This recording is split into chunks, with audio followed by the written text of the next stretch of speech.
As we know, since long ago, the city of Semarang became a star because its strategic location for trade routes. This city is very important for the Dutch East Indies as an earth product suppliers from the inland of Java.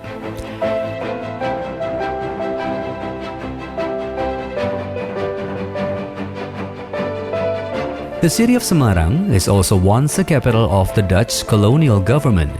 So, these Dutch people built their jurisdiction exactly like their hometown in a form of churches, restaurant, even business districts as we know today as the Old City.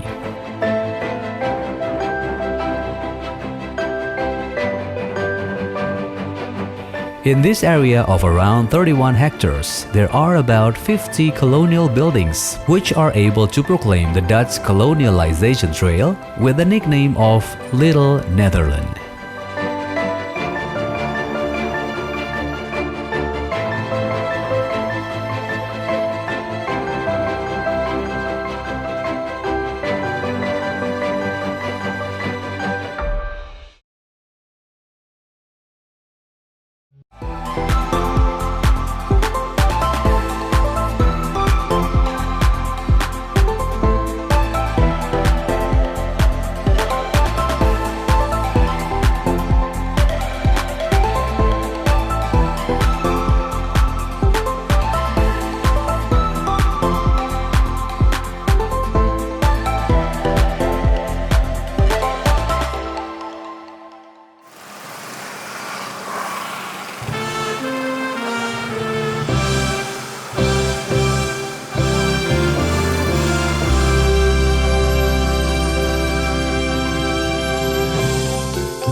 Seen from its geographical conditions, the old city seems separated from its surrounding area.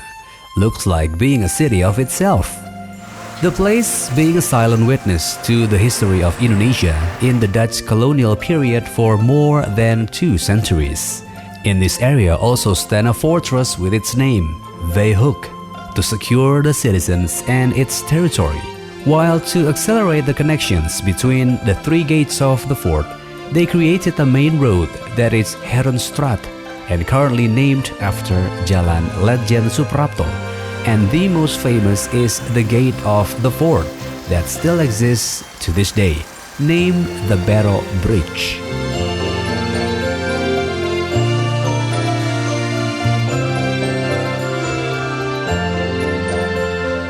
Awal mula berdirinya Kota Lama tentunya terkait dengan penggadaian wilayah Semarang oleh VOC. Dulu wilayah Semarang ini kan bagian dari Kerajaan Mataram Islam pada saat itu. Ketika terjadi pemberontakan Trunojoyo, Mataram itu meminta bantuan kepada VOC untuk menumpas pemberontakan Trunojoyo. Maka kemudian imbal jasanya adalah wilayah Semarang itu diberikan kepada VOC. Nah, sejak Semarang jatuh ke tangan VOC, VOC membangun sebuah benteng kecil, itu disebut Benteng Pager awalnya.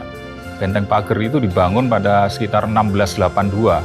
Seiring waktu, benteng itu kemudian diperluas menjadi benteng yang disebut The Five Hoek, artinya 5 sudut. Kemudian benteng ini dalam perkembangannya karena orang-orang Belanda atau orang-orang Eropa yang datang ke Semarang itu semakin banyak, kemudian dibangun sebuah benteng baru yang lebih besar. Itu terjadi setelah peristiwa geger Pacinan, peperangan antara orang-orang Tionghoa yang berkoalisi dengan orang Jawa melawan VOC. Itu kemudian dibangun benteng yang lebih luas yang disebut Europese atau yang dalam bahasa Indonesia berarti permukiman Eropa. Seiring waktu, benteng yang tadinya hanya berupa pusat pertahanan itu ya, kemudian berkembang menjadi pusat perdagangan juga, karena kita tahu bahwa VOC itu adalah organisasi dagang ya. Ketika keamanan wilayah Semarang itu sudah cukup terjamin, benteng kota yang besar tadi yang dikelilingi oleh tembok dan parit, itu kemudian tembok dan paritnya itu dibongkar. Nah, sejak itu kemudian Kota Lama ini menjadi wilayah yang terbuka.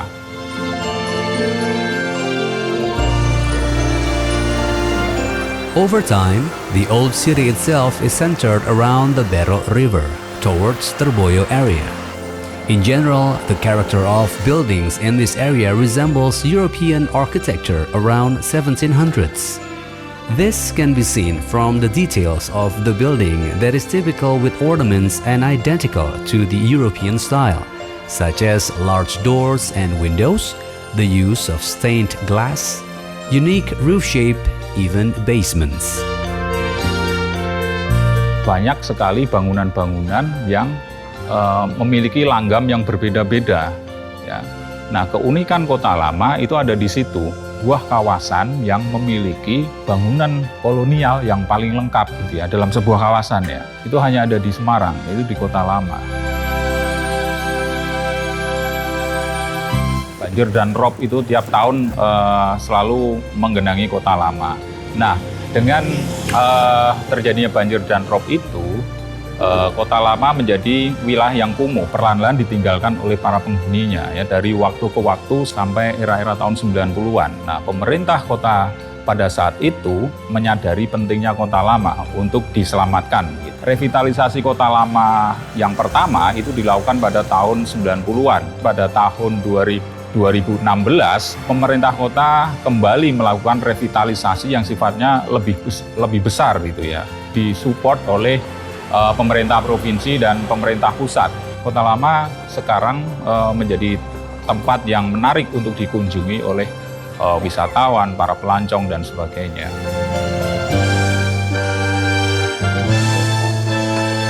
Many old buildings that are still magnificent and exotic in the old city. Around this area, there are also water canals that still flows until now. In the old days, these canals also passed by boats as a mode of transportation. In addition, there are also some buildings that are legendary and included as cultural reserves, such as the Belenduk Church, the Marabunta Buildings, Post Office, the Marba Buildings, Johar Market, and some surrounding buildings which now still serves as the economic wheels for the citizen. Sebagai contoh bangunan-bangunan yang direvitalisasi itu diantaranya adalah bangunan Monot ya, Monot Hais yang ada di Jalan Kepodang ini. Di sebelahnya lagi ini adalah bangunan Susman. Sekarang bisa kita lihat sudah menjadi sangat bagus. Ada lagi yang di kawasan Jalan Suprapto, di situ ada gedung Spiegel ya. Gedung Spiegel ini dulu juga sangat rusak parah gitu ya, yang sekarang difungsikan sebagai restoran ya, artinya itu menghidupkan perekonomian di Kota Lama. Ya, bergeser ke utara ya, itu ada sebuah bangunan yang cukup ikonik juga yang dulu difungsikan sebagai kantor Virandol Food and Co. Gedung itu saat ini difungsikan menjadi cabang Toko Un yang ada di Semarang, karena kita tahu Toko Un itu berawal dari Jogja ya sebenarnya. Pemiliknya saat itu bernama Lim Ginyo. Ya, seorang perempuan Tionghoa itu mendirikan usaha kecil-kecilan berupa memproduksi kue kering gitu ya. Kemudian bertumbuh gitu ya, mulai memproduksi produk-produk lain ya, diantaranya adalah es krim dan makanan-makanan berbagai etnis gitu ya. Ada makanan Jawa, makanan Eropa, dan sedikit makanan Tionghoa. Dalam perkembangan selanjutnya ini yang menarik. Jadi Toko Un yang ada di Semarang ini adalah Toko Un yang masih menjajakan resep asli warisan Nyonya Lim Ginyo.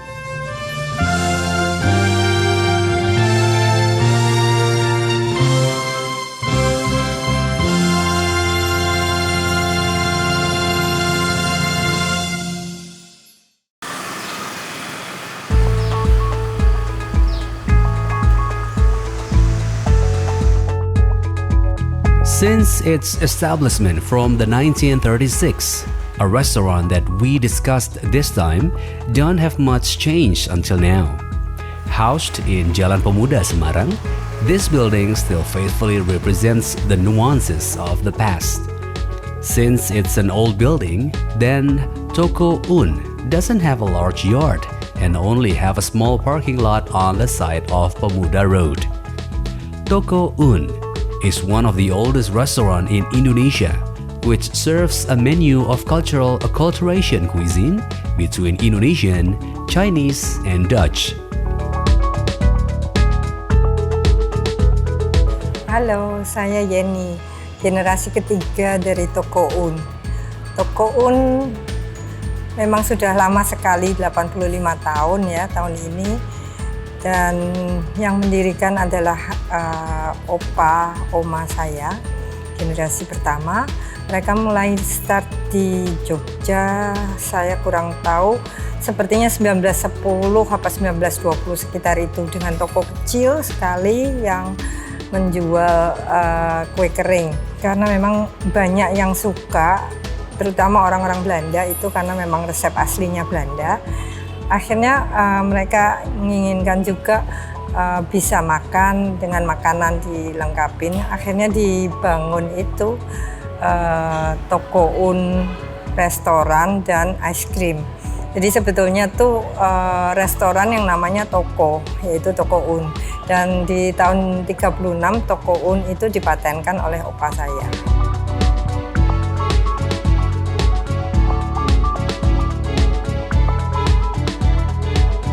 Kalau yang Jakarta dan yang Jogja itu memang sudah berhenti karena gedungnya dijual. Generasi saya itu generasi ketiga, banyak yang pindah ke Belanda. Jadi usahanya bukan usaha makanan lagi, tapi kebanyakan jadi dokter gigi. Jadi keluarga Un yang tadinya keluarga makanan jadi keluarga dokter. Jadi Semarang ini sebetulnya cabang dan yang paling kecil seharusnya.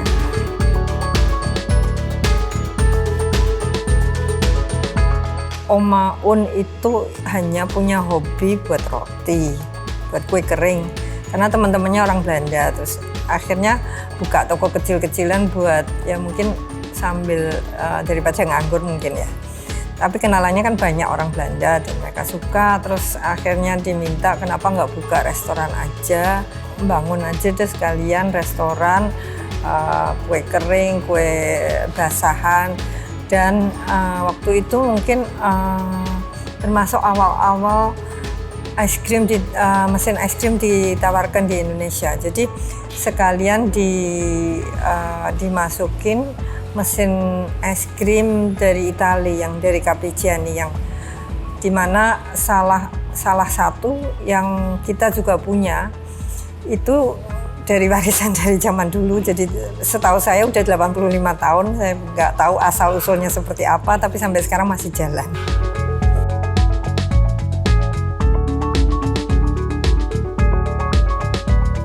The management of Un store is deliberate to maintain the old concept, although it has made some adjustments which include increasing the area of the restaurant that now became around 600 square meters. Toko Un has established at the same age as the buildings in the old city. Kalau bangunan sih sebagian besar dipertahankan, hanya karena kita perlu AC. Jadi yang tadinya bukaan kita tutup, dan ada bagian yang memang dibuat ruang khusus, yang tadinya jadi satu semua buka-bukaan, itu dikasih sekat. Sekatnya itu juga dibuat sedemikian rupa sehingga kelihatannya seperti kuno, padahal yang enggak, di tahun 90-an, 98, 97. Since the past, this store is widely visited because of its unique menu and European nuances that never fade by times. The main menu at Toko Un is beef tongue, steak, chicken satay, fried rice, spaghetti, even barbecue king prawn. While the European menu is available such as Hamburg beef steak, chicken cordon bleu, Wiener Schnitzel, to kakap à la Meunière. Sepertinya kalau di toko ini tuh aneh. Jadi kalau orang datang dengan keinginan saya mau makan bestek lidah, ditawarin yang model kayak apapun, ada promo, ada apa, nggak diambil. Saya datang untuk bestek lidah. Ada yang khusus datang untuk gado-gado. Ada lagi yang datang nasi goreng. Jadi kalau orang saya tanyain, kenapa kok milih ini? Ya udah kangen sama ini. But if you want to come here, you can try a dessert of Un's Symphony ice cream. Neapolitan ice cream, Tutti Frutti, Chipolata ice cream, or Heful de Kip.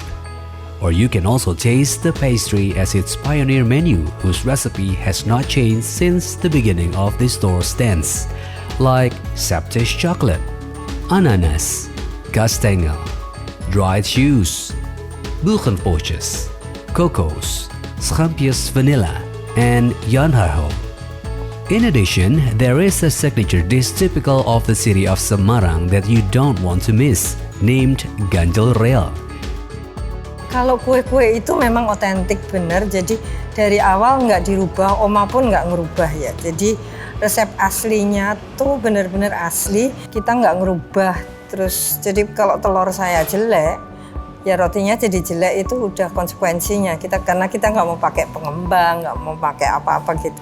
Tapi memang ada beberapa roti yang dikembangkan baru. Jadi seperti ceritanya ganjel rel. Ternyata tuh ganjel rel itu yang dimasuk ganjel rel di sini adalah roti gambang. Roti gambang terus nyari lagi. Roti gambang tuh di mana? Di Bandung, di Jakarta tuh nyariin. Akhirnya berapa lagi tuh rasanya hampir sama. Jadi saya udah ngerti arahnya kemana gitu. Jadi memang keras-keras, wangi-wangi, pedes dan banyak rempah-rempah.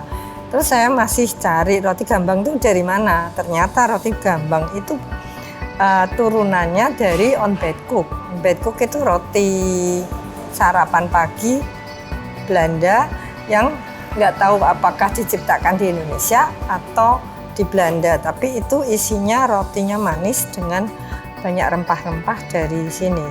Ini rasanya ganjel rel tapi lebih enak. The taste that Un store offers a kind of nostalgia that can be enjoyed for generations.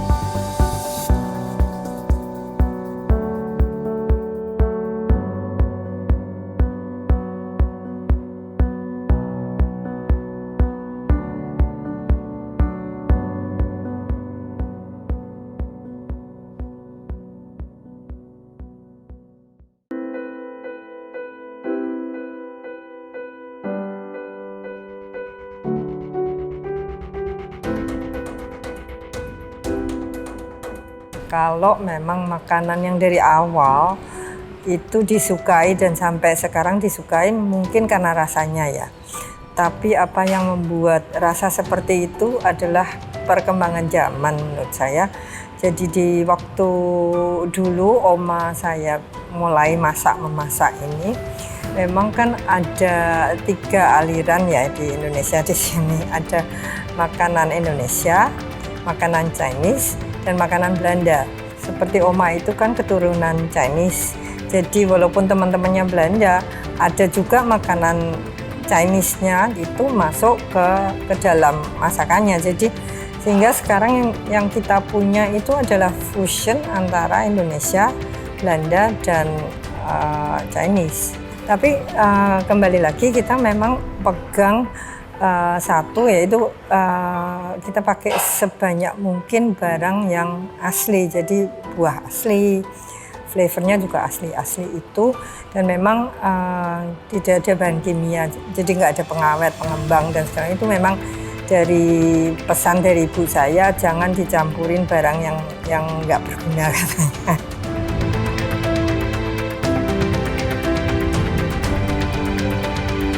In culinary world, recipes are a masterpiece. Original recipe will still be a reference for consumers in feeling the sensation of real culinary authenticity. In Toko Un, recipes and ingredients are still the same. This characteristic still survives and is widely imitated in the market. But thanks to the persistence of the owner and consistency of its employees, Toko Un managed to become a pioneer of culinary icon fusion that is second to none. One of the typical old foods of Toko Un that is commonly used as souvenirs is the ganjel rel bread. This bread has a solid and hard texture and has a shape resembling wooden blocks that are often used as a rail wheel grinder. Ganjel rel bread has been around since the colonial times and made from cassava flour that makes the texture of the bread becomes rather hard. Ganjil Rail bread has a very unique taste. In addition to using chocolate and palm sugar, this bread is cinnamon scented, combined with cloves and star anise. A nostalgic taste certainly makes Ganjil Rail bread an idol and still in demand for all ages. Saya sempat di luar negeri ambil bangunan, jadi nggak ada urusan dengan makanan. Adik saya teknik kimia, saya arsitek. Jadi udah yang ada di Indonesia, balik Indonesia tuh hanya itu aja. Yang lain di Belanda juga saya tanyain, nggak ada toh yang suka masak. Lah masak terus buat apa, katanya kok cari sengsara. Akhirnya saya putusin lebih baik balik dah, kalau enggak toko Un kan hilang. Karena udah terlanjur ngurusi makanan, jadi saya di Belanda itu buat toko Un Belanda dengan masakan Indonesia. Established since 85 years ago, this store has a long history in the city of Semarang. For customers, Toko Un is a piece of history that provides taste and nostalgia that is never been forgotten. Halo, nama saya Vina. Saya dari Jakarta. Kalau saya ke Semarang, saya selalu mampir ke Toko Un karena saya suka banget sama es krimnya, terutama untuk yang room raisins karena rasanya otentik banget gitu. Selain es krimnya juga saya selalu beli oleh-oleh dari sini, itu biasanya seperti kue-kue kering yang ada di sini.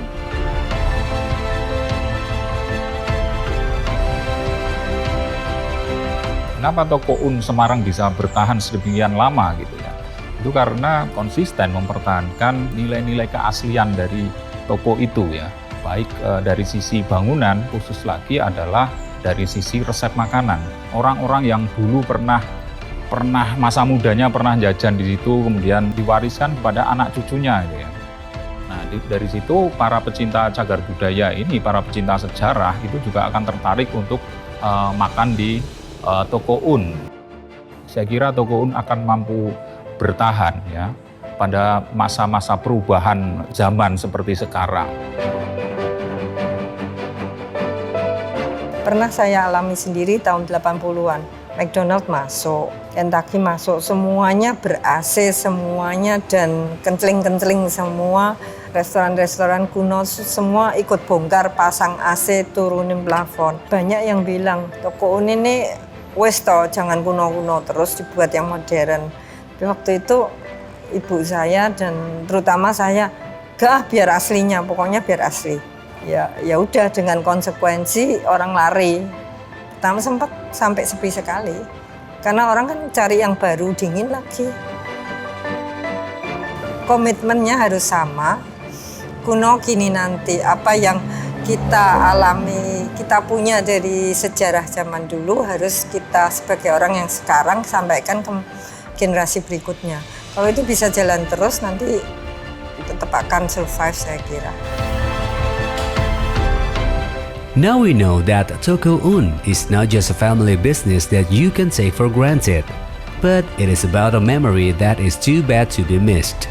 The habits of Indonesian people who like to try new recipes, in fact, does not make Toko Un left behind and deserted by customers, because apparently, people will still return to the original taste and loves something original. So, what about you? I believe you feel the taste with your tongue and with your heart.